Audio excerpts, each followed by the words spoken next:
Welcome back to another reaction video. I said welcome back to another reaction video. What's up, man? How y'all feeling today? It's been a couple of days, but we back in emotion with it. Y'all. How y'all liking the hoodie, man? My best friend got me right, man. Look at that. Look at that, man. You know what I mean? You know, all black hoodie. You know my favorite color is black. So she snapped with this. She snapped, but we finna get straight to it, man. We got what if nuclear World War III started tomorrow? Man, there's a lot of stuff going on in this world, man. We all done seen it. We don't know if Russia might send a missile in right now. We don't know when. All we can do is stay prayed up, man. We don't know when our time ends, but all I can say over the past 3 years, it's been wicked. Every year, it's like every year we going through something new. Every year. I don't know everybody's religions, but my religions, man, I'm really into God. I'm real spiritual with it, you know. And in the Bible, the world will be corrupted when that's how you know He's coming.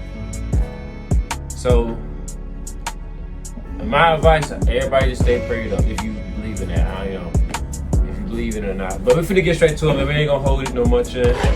We ain't gonna hold no much in, man. We're gonna get straight to it, man. Don't forget to like, comment, and subscribe if you're new to the channel. Don't forget to like, comment, and subscribe if you're new to the channel so you can keep getting these banger ass videos, man. Oh. You know this. Let's get to it, man.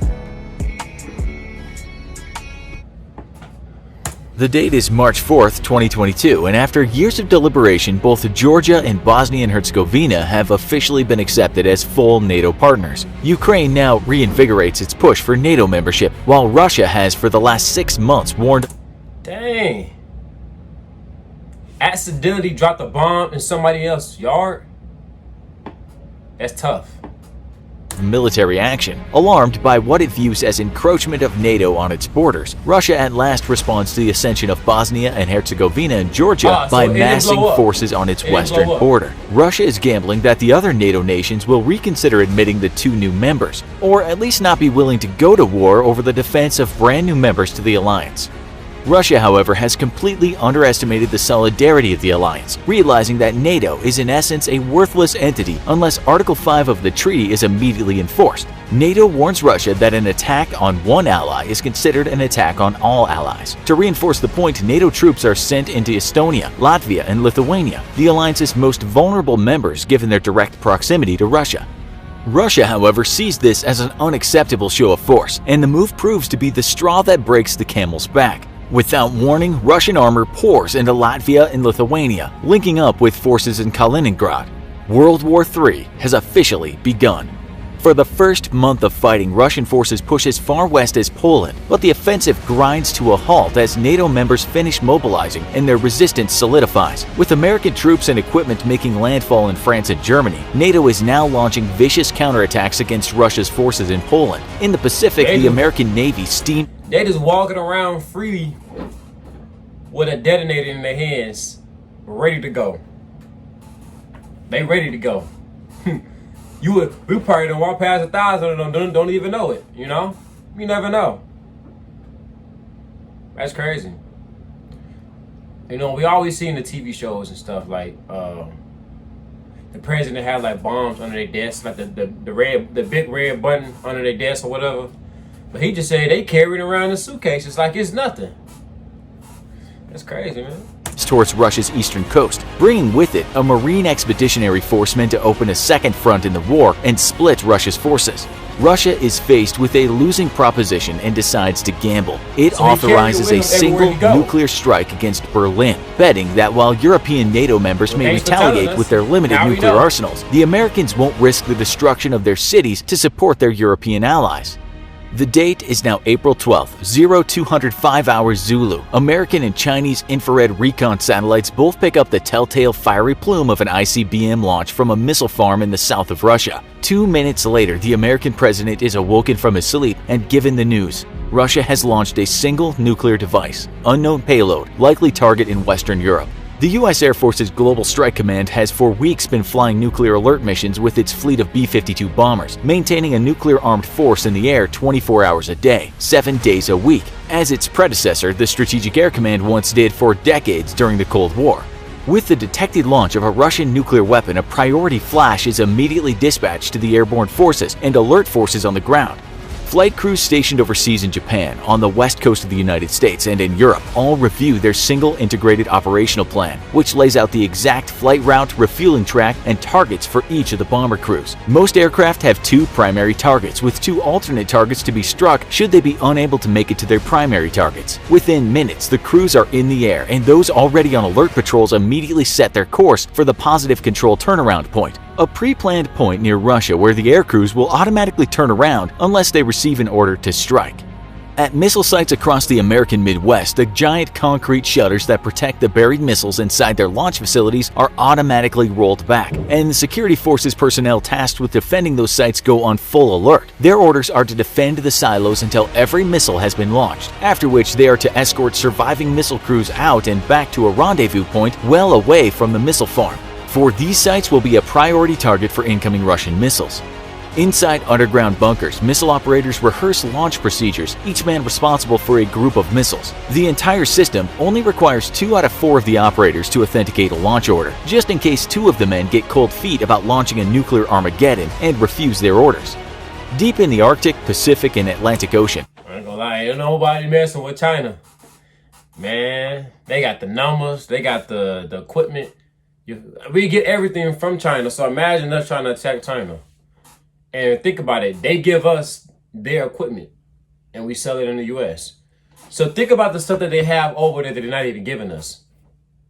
Or they probably got flying robots, flying everything, small little bugs that can fly in your ears and explode your brains. Who knows?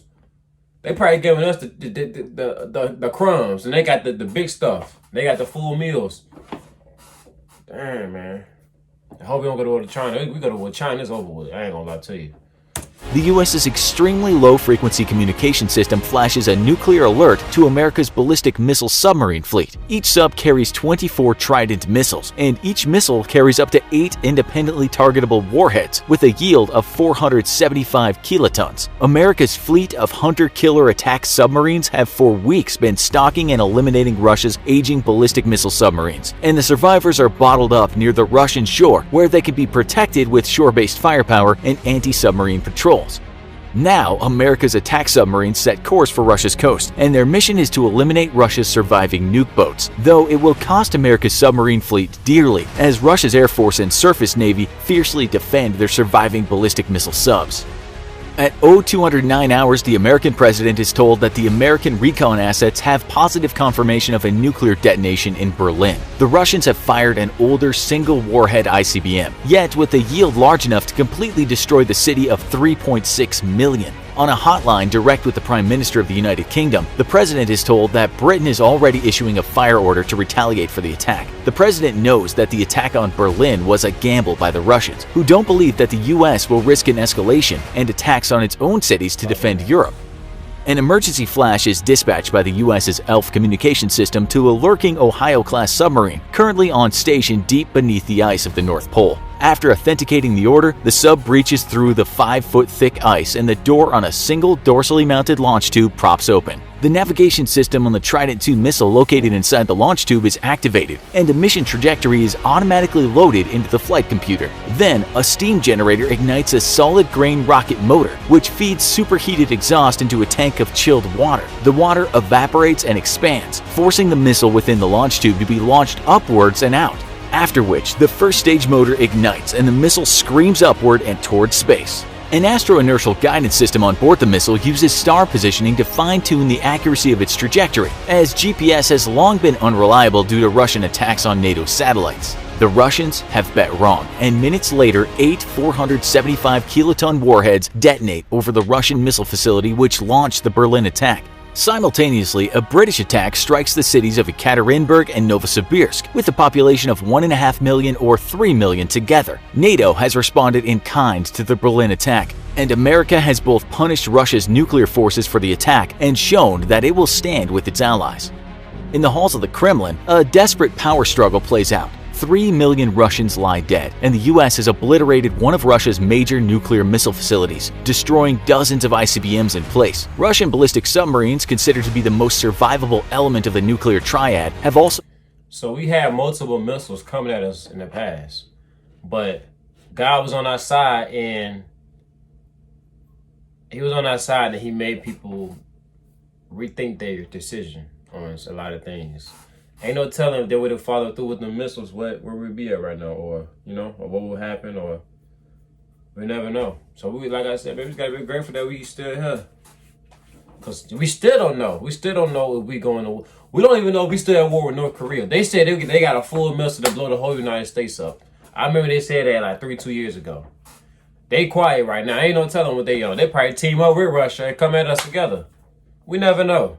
That's what I'm saying, man. We got a lot of ops right now. We gotta be looking out, man. We can't be out here lacking, man. Cause we out here lacking, man. It's gonna be bad for all of us, man. Man, fucking, man. I'm going to Canada. Man. Canada, they peaceful. They don't be at war with nobody. They mind their business. They don't hop in nobody's business. They just mind they self and they fine. I'm going to Canada, man. I'm going low key, and I'm going to Canada. U.S. doing too much for me, man. I can't. Been decimated by American attack submarines, though the US has lost 12 subs of its own in its quest to eliminate the remaining Russian boats. Military leadership clashes with the civilian leadership and demands a retaliatory attack on American missile facilities. With US reinforcements in force on the Western Front and Russians starting to lose ground in Poland, battlefield commanders have for the last week been requesting a release on strategic nuclear weapons to use against American infantry and tanks. The fierce debate on the use of tactical weapons is reignited, and when further nuclear attacks are denied, Russian military leadership stages a stunning coup. The Russian president is removed from power, and Russian commanders receive authorization for the use of a dozen tactical weapons against NATO forces in Europe. Within a half hour, NATO troop concentrations in Poland are hammered by low-yield nuclear attacks, killing tens of thousands. American reinforcements fresh from the States and currently massing around the Ramstein military facilities in Germany are hit with 3 tactical devices. The Marine Expeditionary Force in the Pacific, staging out of Japan, is also struck by a single device, as are the 2 naval carrier battle groups supporting the invasion. By 9 a.m., American military forces have suffered more casualties than all wars since World War II combined, and the ability for NATO to push back Russian forces in Poland is eliminated. While Russia has maintained an inventory of low-yield tactical nuclear weapons to counter America's overwhelming conventional firepower advantage, the United States has not kept an active inventory of tactical devices for decades. This leaves the American president with few options for a comparable retaliatory attack. While the yields on America's airborne submarine and ground-launched nuclear devices can be dialed down, there's no way to broadcast that fact to the Russians, and little chance they'd believe it. An attack with traditional ICBMs, submarine-launched missiles, or airborne nuclear cruise missiles will seem to Russia like a full-blown attack and risk escalating the war into a total nuclear confrontation. Yet the president has little choice. Tens of thousands of American service members are dead. U.S. forces in Europe have been badly damaged by the attacks, and both carrier battle groups supporting the Pacific invasion are reporting major losses of ships, aircraft, and personnel. The Marine Invasion Force in Okinawa is combat ineffective, 4 divisions reporting over 55% casualties each. Resigning himself to a list of terrible options, the president orders a retaliatory attack using ground-based ICBMs. The Air Force's Global Strike Command nuclear bomber fleet is to approach and hold at their failsafe points, ready to proceed to their targets should Russia retaliate again. At Minot Air Force Base in North Dakota, a launch order is authorized by the 2-man Minuteman launch crew, and a single Minuteman III missile roars into the night sky. 60 seconds later, the second stage of the missile ignites, separating from the spent first booster stage. Adjustments using the second stage thrust vector control keeps the missile on its course, and another 60 seconds later, the flight computer separates the second stage and fires the engine on the third and final stage. By now, the missile has reached space, and as the third stage engine burns out, reversed thrust separates the 3 warheads and their penetration aids from the launch vehicle. Some of the penetration aids explode, showering space with millions of pieces of reflective aluminum. Canada is the most safest country to me, honestly. Canada. That's the end of that video about the nuclear war if it started tomorrow, man. All we can do is stay prayed up, man.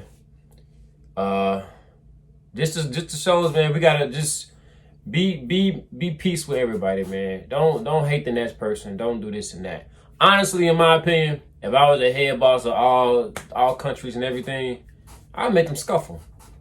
They could fight right there. Why put your city and your citizens in lives and put their lives in jeopardy because y'all two got some secret animosity, some prideful and some past stuff y'all can't let go. Y'all go in the room and y'all fight it out. And if it really get that serious, y'all can fight to the death. If all I care. But why put us through it? Like I seen videos on TikTok, like it's not all Russian people. Some Russian people they hate that what he's doing. They're not with it. But it's like to stay in that country, and that's they gotta go through, especially with the military Russians. I don't believe all of them want to do what they're doing or has done. I think to stay in it, they really forced to do it. Same with us. Whatever we doing, I feel like nobody don't want to, it's both ways. Don't nobody always want to do it. Everybody got their own opinion. So I feel like why put us in that when we don't have no issues with, Americans got no issues with the Russians. I don't know about the Russians, but we ain't got no issue with them. We with everybody. What's up? We trying to visit. We trying to go to Russia to visit and visit China. We trying to visit everywhere. We open to everything, man. So it's like, we don't got the beef. It's y'all got the beef. Why don't y'all go in the room? No weapons, none of that. And y'all old ass start fighting. And whoever wins, that's what it is. Nothing else. Like, you feel me? It's so much, man. It's so much stuff.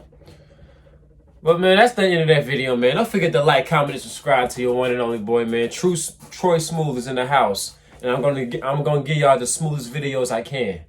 So, with that being said, I'm gonna catch y'all in the next vid. I love you guys. Don't forget to comment more reaction videos you guys want me to react to. Because I have a big head. I can think of multiple things, but I need you guys' help too. Like I told you in my other videos, we are a family. You and I work together. There's not just me and I'm posting. We work as a team. I do the reactions. Y'all give me the videos. And we can go like that. Boom. That's teamwork, man. We got this, y'all, man. I love y'all, man. Give me daps up, man. We're gonna do this, man. We're gonna end 2022 with some nothing but bangers, nothing but smooth bangers, man. We're gonna be the top 5 in the YouTube game, man. We gotta be. I'm speaking this to existence, man. Manifest that, man. You gotta take risks, man. So let's get to it, man. Don't forget to like, comment, and subscribe again. We out, man. Catch y'all. I love you, boys. We out. Goodbye.